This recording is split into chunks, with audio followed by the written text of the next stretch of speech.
చిరకాలము నాతో ఉంటానని క్షణమైనా వీడిపోలేదని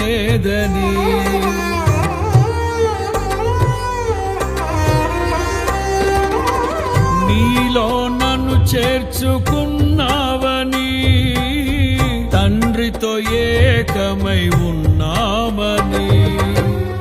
ఆనందగా